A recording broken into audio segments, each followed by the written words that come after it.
ओम नमः प्रणवार्थाय शुद्धज्ञानैकमूर्तये निर्मलाय प्रशान्ताय दक्षिणामूर्तये नमः। चिद्घनायमशेषाय वटमूलनिवासिने सच्चिदानन्दरूपाय दक्षिणामूर्तये नमः। ईश्वरो गुरुरात्मेति मूर्तिभेदविभागिने व्योमवद्व्याप्तदेहाय दक्षिणामूर्तये नमः। विघ्नेश्वराय वरदाय सुरप्रियाय लंबोदराय सकलाय जगद्धिताय नागाननाय स्तुतियज्ञविभूषिताय गौरीसुताय गणनाथ नमो नमस्ते। विघ्नार्तिनाशनपराय गणेश्वराय सर्वेश्वराय सुखदाय सुरप्रियाय विद्याददाय विकटाय च वामनाय भक्तप्रसन्न वरदाय नमो नमस्ते। ओम नमः श्री गुरुवे शिवाय। ओम नमः श्री परदेवताय। सो फ्रेंड्स, पिछले वीडियो में हम लोग चर्चा कर रहे थे कि विभिन्न ध्वनियों के उच्चारण के समय किस प्रकार से उन ध्वनियों को उच्चरित होने में सहायक बनने वाला कॉर्पोरियल बेस भी तैयार होता है, जिसको मंडल कहते हैं।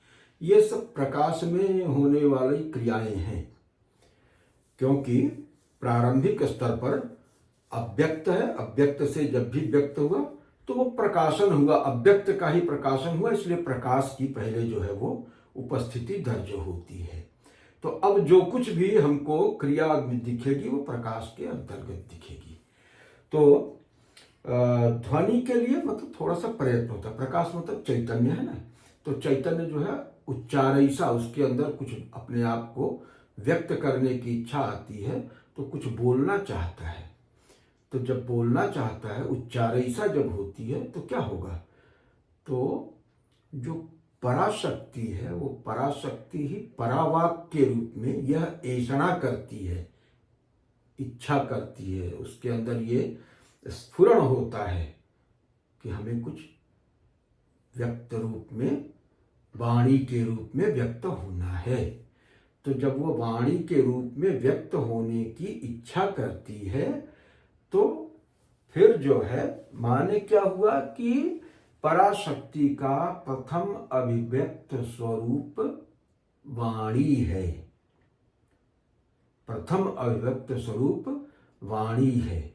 ये जो है ना काल गत है, काल के अंतर्गत, काल अपने ही अंतस्थल में जो प्रेरणा कर रहा है, अपने ही अंदर जो है वो प्रेरणा कर रहा है व्यक्त होने के लिए, इसलिए ये कालगत है, काल के अंतर्गत होने वाला परिवर्तन है, इसीलिए इसको कालाध्वा बोलते हैं।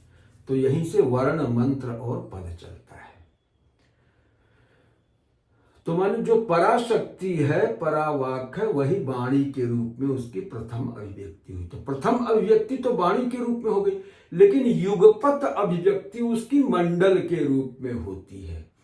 और मंडल प्रकाश के अंतर्गत विशिष्ट आकृतियों का सृजन होता है। ध्वनि के उच्चारण के साथ कंपन होता है ना ध्वनि के उच्चारण के समय।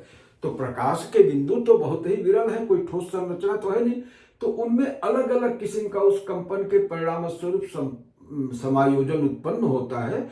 और उस उत्पन्न समायोजन के आधार पर विभिन्न प्रकार की आकृतियां, विभिन्न प्रकार के मंडलों की सृष्टि होती है।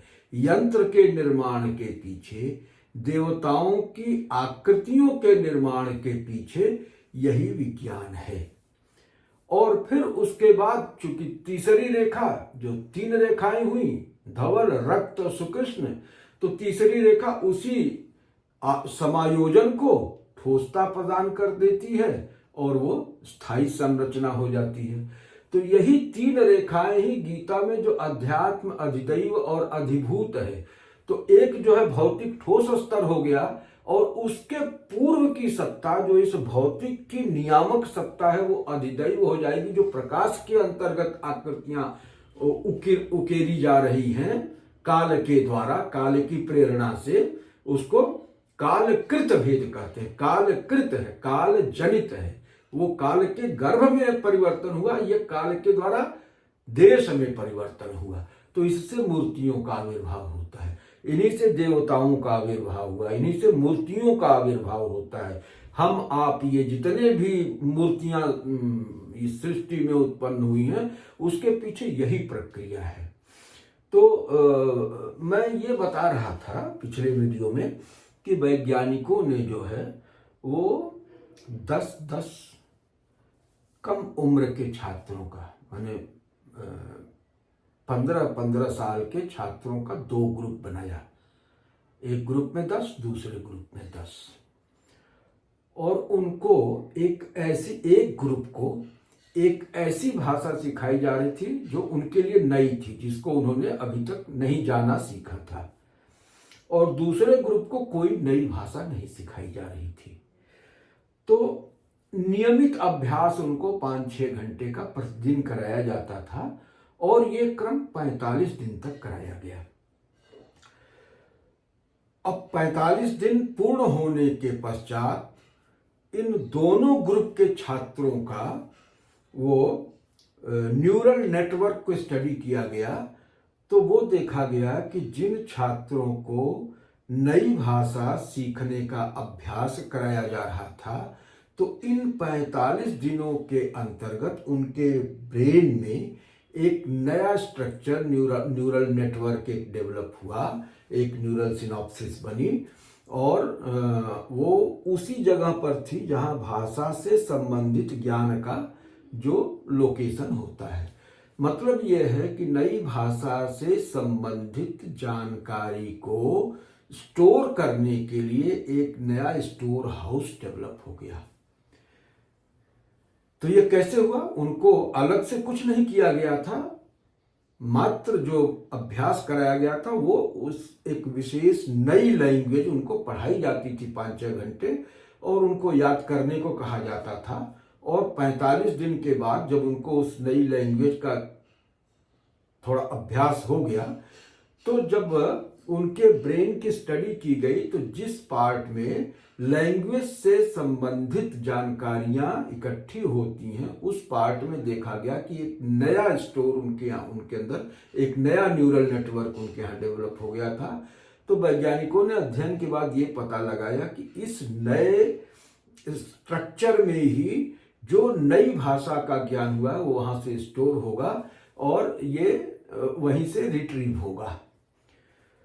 तो ये माने फिजिकली ये चीज प्रूव हो गई है कि लैंग्वेज के साथ साथ उसके जो इलेक्ट्रोमैग्नेटिक सिग्नल्स होते हैं वो इस आपके ब्रेन में कुछ केमिकल्स के सेक्रीशन को ट्रिगर करते हैं, और उन केमिकल सिक्रेशंस के आधार पे एक न्यूरल नेटवर्क उन केमिकल्स से बनता है, जिसमें कि उस लैंग्वेज से रिलेटेड सारी इंफॉर्मेशन स्टोर होती है।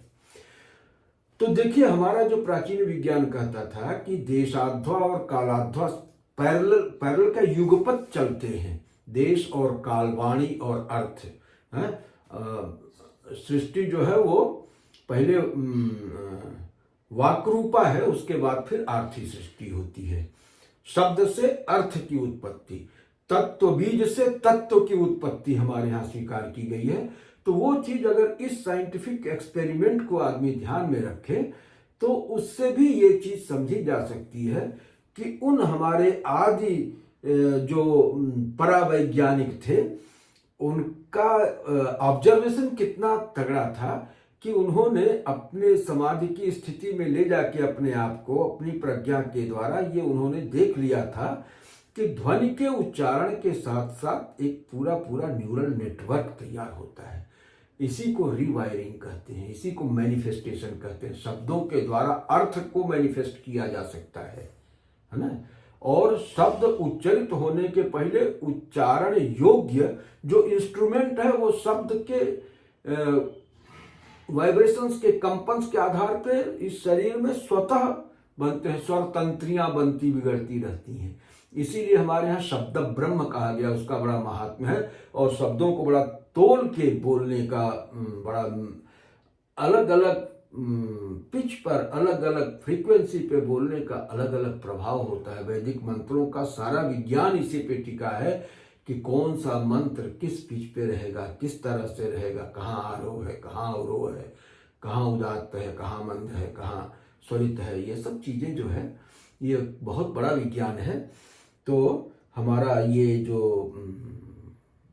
आचार्य क्रम की साधना है वो बड़ी ही वैज्ञानिक है। और इसके लिए ना क्या है कि जैसे आजकल बायोलॉजी में फिजियोलॉजी और एनाटॉमी पढ़ाई जाती है ना, तो हमारे यहाँ यौगिक साइंस हुआ करता था। हमारे यहाँ मॉडर्न साइंस नहीं था। प्राचीन काल में हमारे यहाँ यौगिक साइंस हुआ करता था। और यौगिक साइंस की जो फिजियोलॉजी और जो एनाटॉमी है ना, हमें थोड़ा सा उसको फिर से जो है वो समझने की, पकड़ने की जरूरत है। जब हम यौगिक फिजियोलॉजी और यौगिक एनाटॉमी को समझेंगे तब हम समझ पाएंगे कि इन शब्दों की क्रिया का इस शरीर के साथ क्या ताल्लुकात है, इसमें किस किस तरह के परिवर्तन वो घटित कर सकती है।